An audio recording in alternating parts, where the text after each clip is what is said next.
Shalom saudara.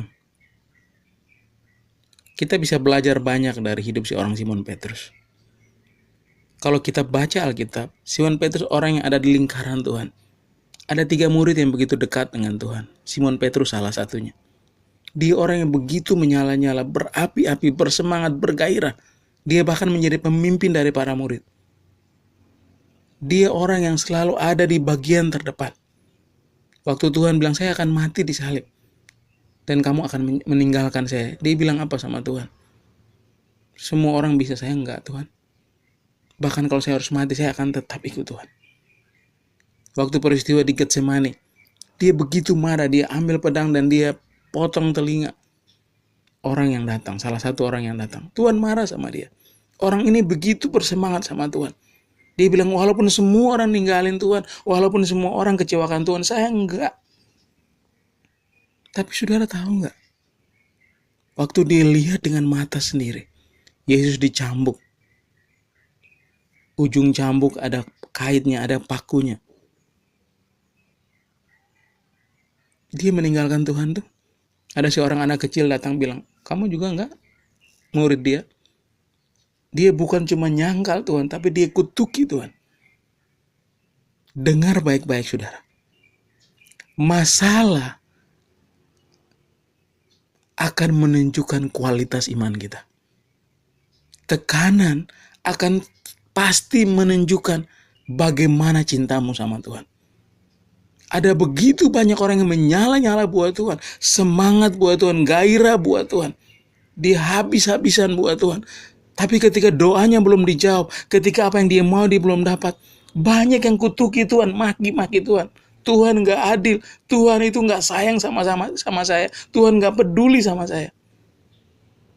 Berapa banyak kita di posisi itu? Waktu sakit belum sembuh, waktu doa belum dijawab, waktu jodoh belum datang. Kita bilang Tuhan tuh gak adil, Tuhan gak fair, Tuhan gak sayang sama saya. Saya udah habis-habisan, saya udah bela-belain. Banyak orang meninggalkan Tuhan untuk apa yang dia gak bisa dapat dari Tuhan. Banyak orang ninggalin Tuhan untuk kerinduan yang dia gak temukan di dalam Tuhan menurut dia. Masalah, persoalan, tekanan hidup akan menunjukkan seberapa besar cinta kita sama Tuhan. Kalau kamu lari, kamu ninggalin Tuhan, kamu marah sama Tuhan, kamu kecewa sama Tuhan, cintamu hanya sebatas pada apa yang kamu mau, bukan pada apa yang dia mau. Ketika apa yang kita mau kita tidak dapat dari dia, kita berpaling cinta, kita berubah tidak setia, kita marah, kita kesal, kita jengkel sama Tuhan. Kamu gak cinta dia, kamu cuma cintai dirimu, cintai apa yang kamu mau. Selama kamu dapat apa yang kamu mau dari dia, sebatas itulah cintamu. Kita belum mencintai dia, kita belum sungguh-sungguh mencintai dia. Pagi ini, seberapa besar gairah cintamu? Cintai Tuhan apa adanya. Waktu Petrus kemudian ditemukan Tuhan kembali di Danau Galilea, Tuhan tidak pernah omelin dia, Tuhan tidak pernah marahin dia, Tuhan tidak pernah bilang, kamu kok begitu ya sama saya. Tuhan cuma tanya dia satu hal. Simon, apakah engkau mengasihi aku? 3 kali Tuhan bertanya kepada dia. Itu menyentuh bagian terdalam dari rasa cinta Simon. Seberapa dalam dia sayang sama Tuhan. Apakah sebatas apa yang dia dapat? Apakah sebatas mendapatkan apa yang dia mau? Atau benar-benar dia tulus mencintai Tuhan? Hari ini kalau Tuhan bertanya sama kita,